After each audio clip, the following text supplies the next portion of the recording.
एखाद्या व्यक्तीचं media trial माझं सोडून द्या, पण माझ्या सहित जात, माझ्या सहित इतर समाज, माझ्या सहित जिल्हा एवढा बदनाम. आणि एक दिवस नाही, 2 दिवस नाही, 200 दिवस, 200 दिवस या जगाच्या पातळीवर कुठल्याही एखाद्या घटनेची, त्या घटनेतून व्यक्तीची, त्या व्यक्तीच्या जिल्ह्याची आणि तो व्यक्ती ज्या जातीत जन्माला आलाय त्या जातीची बदनामी 200 दिवस मीडिया ट्रायल मध्ये कधीच कुणी केली नाही, ती मी सहन केलंय. आणि त्या 200 दिवसात 2दा मरता मरता वाचलोय तुमच्या सगळ्यांच्या आशीर्वादामुळं. ही गोष्ट फक्त डॉक्टर लहाने साहेबांना माहिती, दुसरं कुणालाही माहिती.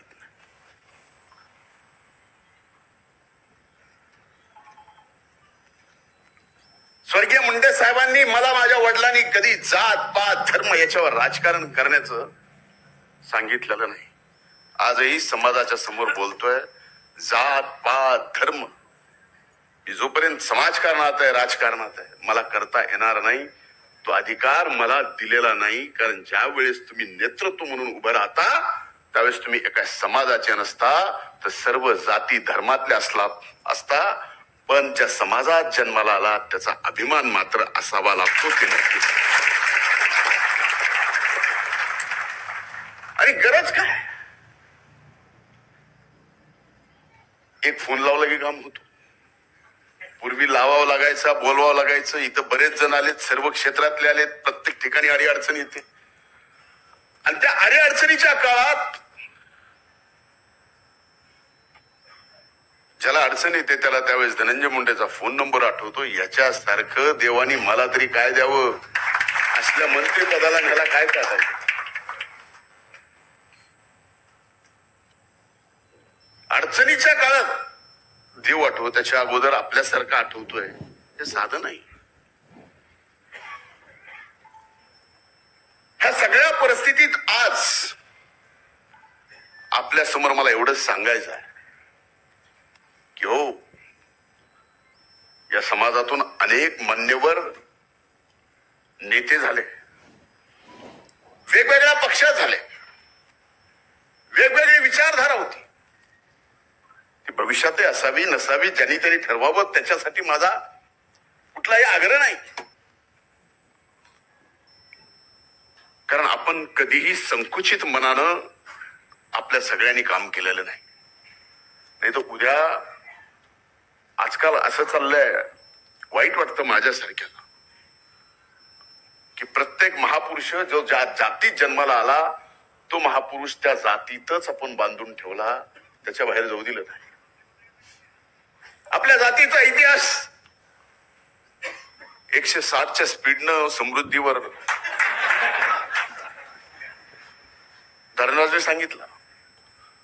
मला वाटत होतं जरा हळू स्पीडनं सांगावं, पण स्पीड त्याची जास्तच आहे. लहानपणापासून त्याला मिशा न फुटताना सुद्धा राजकारण करताना मी पाहिलंय, म्हणून मला अधिकार आहे. बरोबर.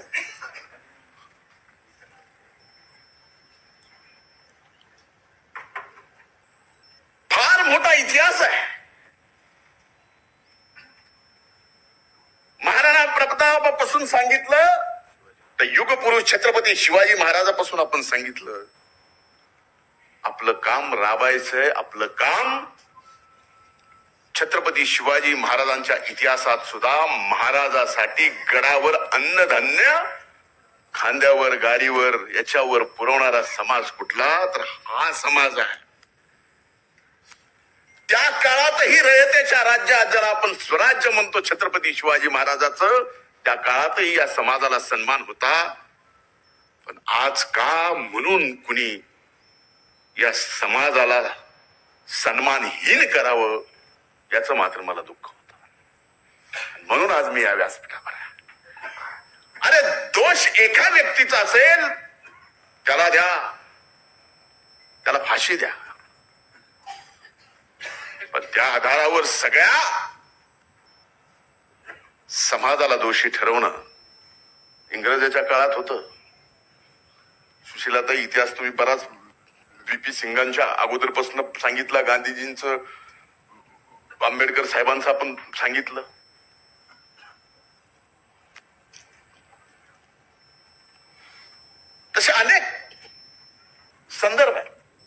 आपल्याला माहिती आहे.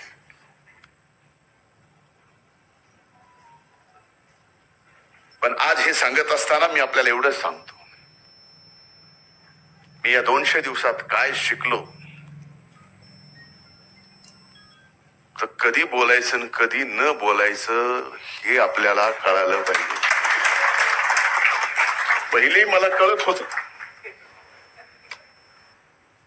पहिलं कळत नव्हतं अशातला भाग नाही. पहिले कळत होतो, बोलताना मी कधीच चुकलेलो नाही. कुठला चॅनलवाला बोलताना धनंजय मुंडेची जीभ घसरली, हा मधल्या काळात अर्धांग वायुनाने घसरली ती वेगळी, भाषणात घसरली असा इतिहासात माझ्या कधीच नाही. आज आपण इथं उपस्थित सर्वजण जवळजवळ सदन आहेत. आपल्यापैकी इथं आलेल्या 90% माणूस इन्कम टॅक्स भरणार आहे, 10% नाही. मान्य करता? पण जो इथं नाही आणि आज ऊसाच्या फळावर ऊस तोडतोय, तो 80% समाज आज तिथं आहे. आणि खरी आपल्या सुबत्तेची गरज, त्यांना जीवन जगण्यासाठी थोडी बहुत आधार आपण सर्वांनी करण्याची गरज आम्ही तर रोजच करतोय. आमच्या वडिलांनी सांगितलंय, इकडलं इकडं कळू द्यायचं नाही आणि इकडलं इकडं कळू द्यायचं नाही. वारकरी संप्रदायातील महंत तिथं बसलेले आहेत, ते सांगते चांगलं केलेलं डाव्या हाताने उजव्या हाताला कळू द्यायचं नसतं.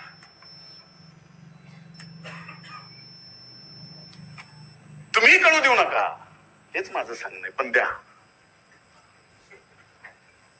मदत करावी लागेल. हो, आज मी जबाबदारी स्वीकारतो. अनेक जणांनी मला यापूर्वी सांगितलं,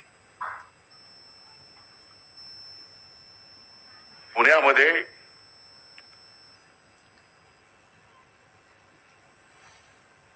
महंत नामदेव शास्त्री बाबांनी मला सांगितलं की पुण्यात एक जागा तू बघ, तिथं UPSC आणि MPSCच्या मुलांसाठी मोफत हॉस्टेल. पुणे आणि संभाजीनगर येणाऱ्या वर्षात जागा उपलब्ध करून, मागून नाही, मागून नाही, हक्काची. आपल्या गुणवत्तेवर अगदी शिपायापासून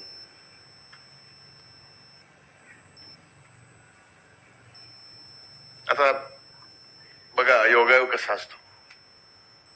मी मंत्री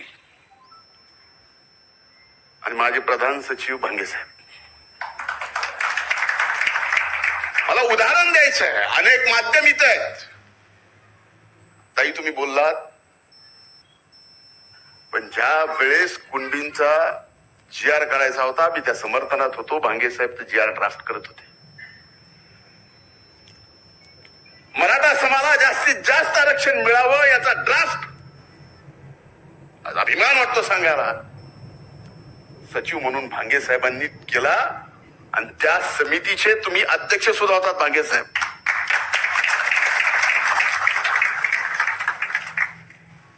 हे या समाजाचं कर्तृत्व आहे, ही दानत आहे, हे मोठं मान आहे.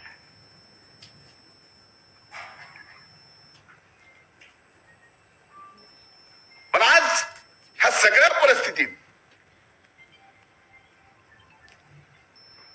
आपल्याकडे असं आपल्याकडे तसं बघितलं जातं, बोललं जातं. बोलू द्या, काय खा, तर अशा परिस्थितीत फक्त दम खा.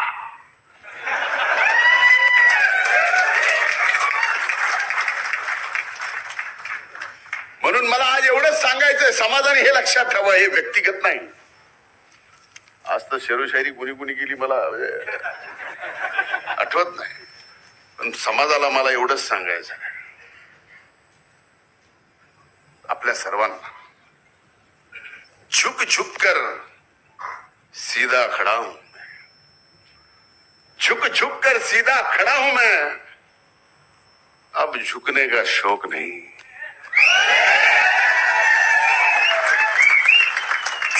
कर खड़ा हुआ हूं मैं, अब झुकने का शौक नहीं, अपने ही हाथों से स्वयं बना. आज सर्व गुणवंत आपण जे आहेत, ज्यांचा सत्कार केलाय, जे इथं आहे, ज्यांचा सत्कार नाही झाला, आपल्या आपल्या आयुष्यामध्ये जे गुणवंत आहेत त्यांनी ऐकावं. अपने ही हाथों से स्वयं बना. अब तुमसे मिटने का खौफ नहीं.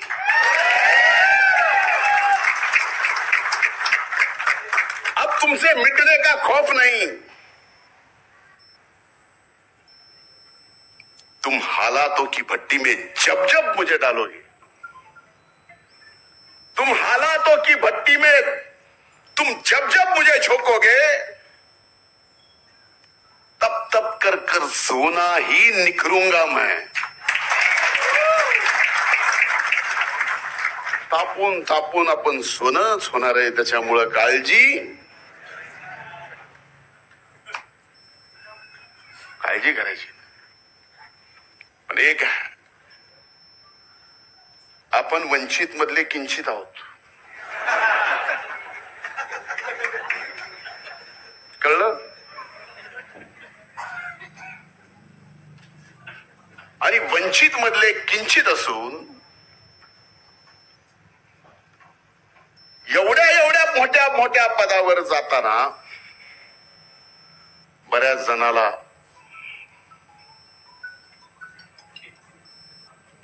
किंचित तरी राग येईल.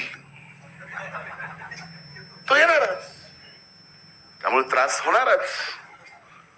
म्हणून कुणी बिंदू नामवली काढायची,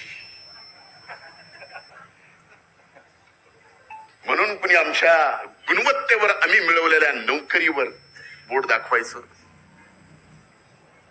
हे आम्ही आता सहन करणार नाही. त्याच्यानंतरच एक उदाहरण आहे. एका पोलीस भरतीमध्ये ओपनच्या जाग्यावर 133 पोरं या समाजातले लागले. ही गुणवत्ता ओपनच्या जागा ना, ओपनच्या मेरिटवर. हे मेरिट आहे. आता हे मेरिट जन्मजातच आहे, रक्तातच आहे, जेनेटिकलीच आहे. तर आता ह्या मेरिटला कोण कसं मारणार आहे, कसं संपवणार आहे? हे संपणार नाही. अरे राजकारणात तरी याचा ना त्याचा, त्याचा ना त्याचा, त्याचा ना त्याचा आधार लागतो. त्यावेळेस राजकारणामध्ये माणूस मोठा. पण आज आपण ज्यांचा गुणवंत म्हणून सत्कार केलाय, त्यांना त्यांच्या आई वडिलांचा आशीर्वाद असेल, दुसरा आधार नसेल, भगवंताची कृपा असेल. त्यांनी त्यांच्या स्वतःच्या ताकदीवर हे करून दाखवलं.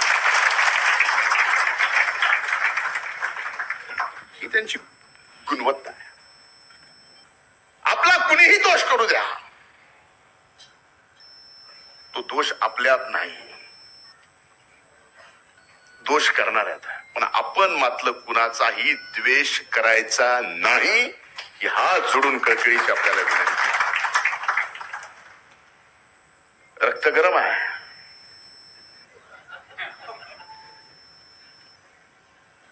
लेकिन कब गरम और कब नरम करना, ये यहां से सोचना पड़ेगा.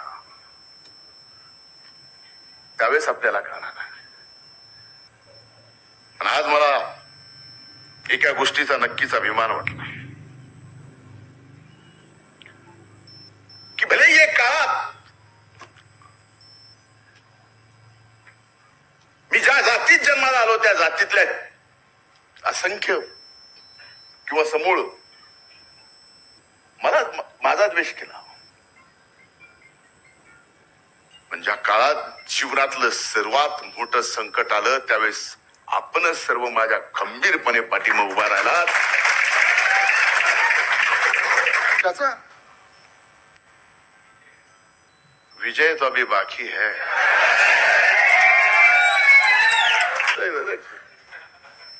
मी 200 दिवस शांत होतो का?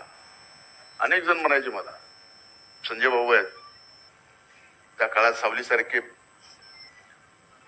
बोलत का नाही, काहीच खरं नाही, काही उठून आरोप करायला बोलत का नाही. म्हणलं ज्याला ज्याला जे जे बोलायचंय ते बोलू द्या, मी बोलणार नाही. जे जे काढायचं काढू द्या. तू का प्रतिक्रिया देत नाहीस? म्हणलं जी क्रिया मी केलेलीच नाही त्याची प्रतिक्रिया मी देत.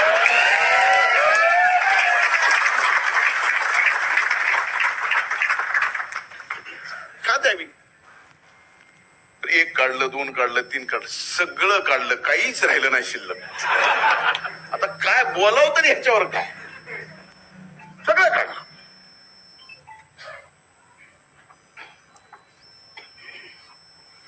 पण काढून काढून दम त्यांचा निघाला, पण मी मात्र हे सगळं का काढलं?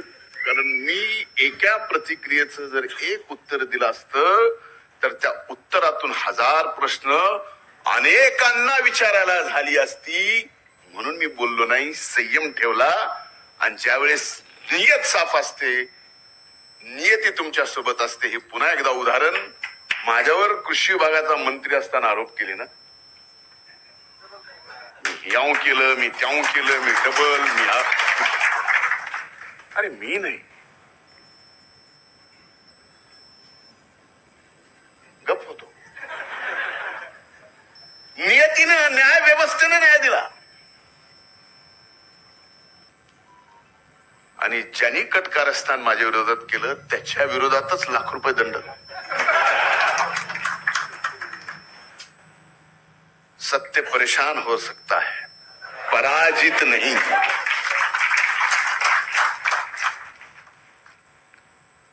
पुढेही संकटातून, संघर्षातून जावं लागेल. हे मलाच का, हे देवाला विचारायची गरज नाही. कारण प्रारब्ध हा देवाला सुद्धा चुकला नाही. मी जर चुकत नसेल तर मंतांच्या समोर बोलतो उगाच काहीतरी बोलायचं, देवाला सुद्धा चुकला नाही. आता श्रावण महिना चालू आहे. आई साहेब काय शिवशंकराला प्रारब्ध चुकला नाही? चुकला. त्यांच्या हातूनही त्यांच्या गणपतीचं म्हणून गज बसवावं लागेल. म्हणून गजानन म्हणतो का हा प्रारब्ध नाही? म्हणून संघर्षात काय करायचं तर संयम ठेवायचा, संघर्ष करत राहायचा. संघर्ष आपल्या कायम आहे. आखिरी में जीत अपनी है. एक दिवस येईल, एक दिवस येईल नक्कीच, त्या दिवशी तुम्हा सगळ्यांना सर्व समाजातून छाती फुगवून सन्मानानंच, आज द्वेष करतात, सन्मानानंच, महासन्मानानं तुम्हाला बोललं पाहिजे. एवढं चांगलं काम आपल्याला सगळ्याला मिळून करायचंय. ते द्वेष कुणाचा करून नाही, तर आपल्यातला चांगलेपणा देऊ दुसऱ्याला. कुणाच्यात कमी झाला असेल तर त्यांची लेवल वाढवावं लागेल.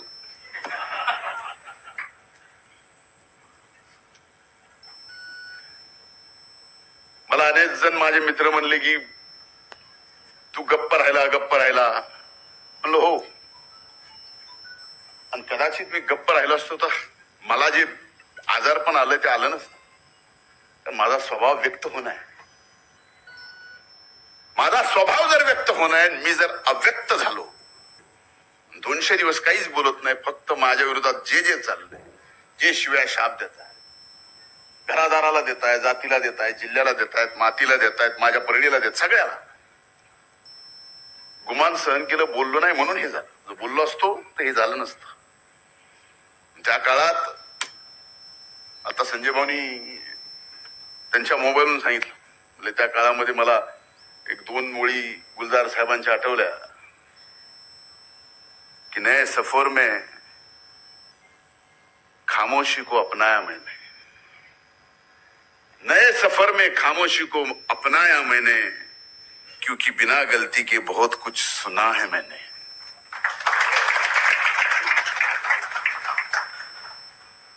आज बघा,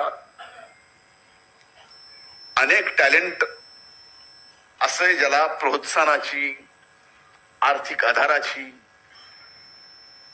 सर्व गोष्टीची आवश्यकता आहे. माझी आपल्याला हात जोडून विनंती आहे, जे ज्या क्षेत्रात आपण काम करताय, भलेही आपल्याला काही गोष्टीत मदत त्यांना करता आली नाही, तर त्या व्यक्तीचं टॅलेंट बघून तुम्ही मला सांगा, त्या टॅलेंटला पुढे आणण्यासाठी आणि तो जगात नाव करील असं करण्यासाठी आपण पूर्ण ताकदीनं मदत करू. आपण संत श्रेष्ठ ऐश्वर्य संपन्न भगवान बाबांचं नाव घेतलं, वामन भाऊंचं नाव घेतलं. ही ओळख आहे आपली.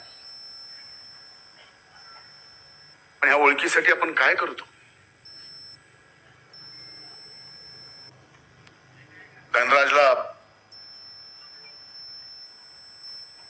मी बऱ्याचदा ह्याला सांगत होतो, आज सूटबूट मध्ये आला म्हणून जरा थोडस मिशा नव्हत्या, त्याला आज दाढीला डाय करावं लागते. हा प्रवास धनराज तुझा आणि माझा लहान नाही. आज पुण्यालाच पुढाकार घेऊन हे सगळं केलंस. आज ना उद्या ह्याच्याने धनू कधीच पुढे जाणार नाही. मायच्यान सांगतो, संकट कशी येतात. मी बालगंधर्वला विधानसभेच्या निवडणुकीत सगळ्या विद्यार्थ्यांच्या सोबत संवाद करायला उठलो. मी भाषणाला उठलो की एक घोषणा आली, डीएम बोलता. लागली वाट, बहुत बड़ा है हो रहा है क्या, बहुत खोलता है क्या. आणि त्याच दिवशी म्हणलं की ही घोषणा मला नीट करण्यासाठी का नीटकी करण्यासाठी, आज कळालं. त्या दिवशी बोललेलो, अरे ह्या वाणीवर सुद्धा आणि माझ्यावर सुद्धा कांगणे साहेब सरस्वती मातेचीच कृपा आहे. आपला लक्ष्मीचा संबंध तसा सहजासहजी नाही. जे आहे ते लोकांचं आहे, आपलं काहीच नाही. आपल्या घरावर तुळशी पात्र ठेवून चाललंय सगळं. जीवन पथ पर जो भी मिले ये भी सही वो भी सही असं म्हणल्यासारखं. कराडताई आल्यात आमच्या डॉक्टर, त्यांना माहिती आहे, आपल्यापैकी अनेक जणांना माहित असेल. पण हा कार्यक्रम भलेही मी असो नसो, भलेही आपल्याला मला बोलवा वाटत असेल नसेल, पण हा कार्यक्रम अखंडित ठेवा.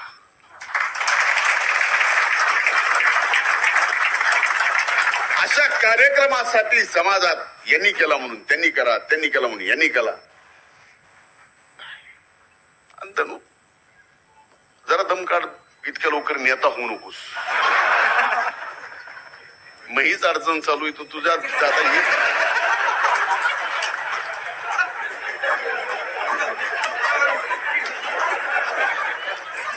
पहिले कमी आहेत का? अरे पहिले ज्या झालीत म्हणून ही अडचण आहे.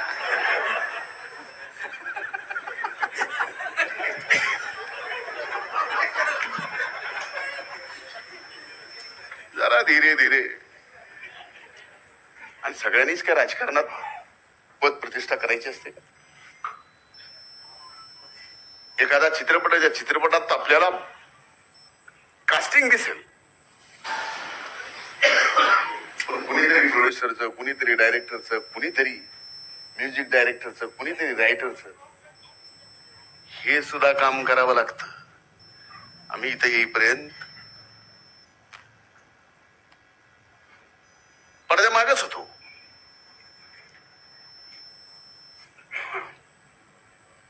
जिल्हा परिषदेचा उपाध्यक्ष होईपर्यंत कधीच साहेबांच्या स्टेजवर मी नसायचो. जिल्हा परिषदेचे अध्यक्ष आमचे अण्णा होईपर्यंत अण्णा आमचे कधीच स्वर्गीय मुंडे साहेबांच्या स्टेजवर नसायचे. मनवेदादा इथं माझ्या वडिलांसोबत सावलीसारखे राहिलेले आहेत, त्यांना माहिती आहे. ही रोल सुद्धा प्ले करावे लागतात. प्रत्येकाने जर समजलं की आपण हेच व्हायचं होत, तेव्हा ह्या सगळ्या रोल मध्ये आपल्याला आता कसं आपण सगळ्यांनी जे जे मोठं होईल कर्तृत्वानी, त्यांनी मोठं कर्तृत्वानी व्हायला पाहिजे. तुम्हाला मोठी अडचण होती ताई का भाऊ?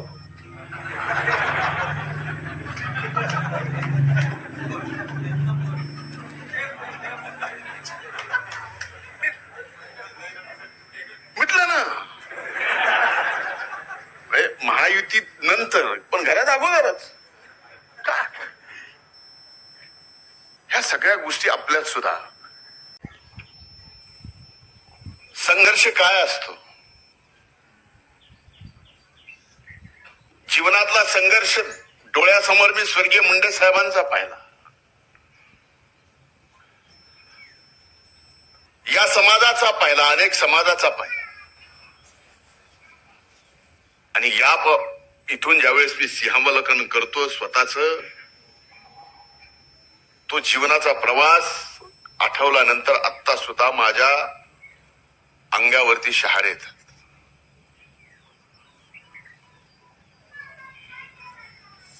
आज या सकळ समाजाच्या वतीनं समाजातील गुणवंताचा सत्कार माझ्या हाताने होतोय. माईच्या आणि त्या समाजाने मला किती शिव्या दिल्यात हे मला माहिती आहे.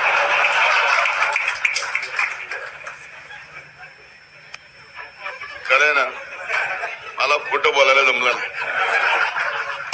मी जे बोलतो इथं आणि इथलं सिंक्रोनाइज झाल्याशिवाय मुखातून बाहेर पडतच नाही.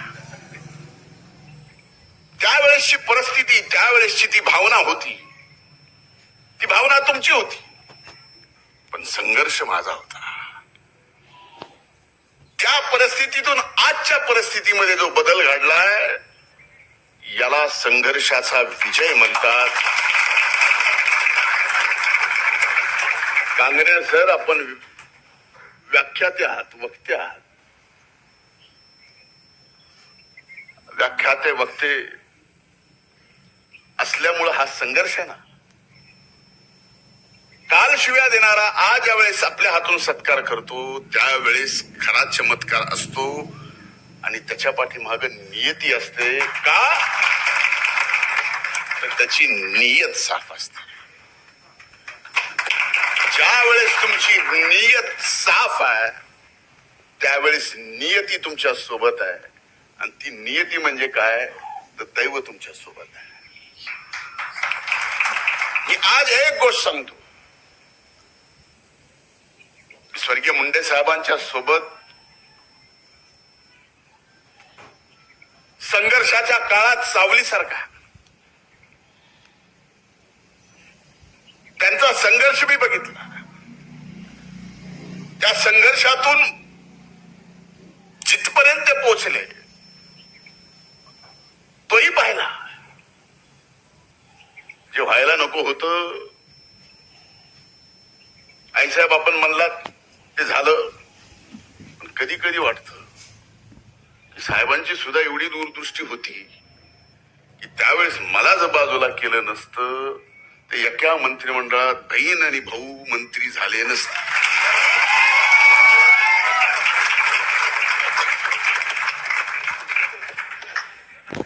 संजय भाऊ आमदार झाले नसते. म्हणून मला माझ्या माय म्हणजे माझ्या आजी एक गोष्ट सांगायची. मी एक दोन भाषणात सांगितलेली आहे, देव करतो ते भल्यासाठी. ती गोष्ट सांगणार नाही, पाहिजेच असेल तर कुठलं तरी एखादं भाषण आहे त्यात आहे पाहिजे, पण देव करतो ते भल्यासाठी.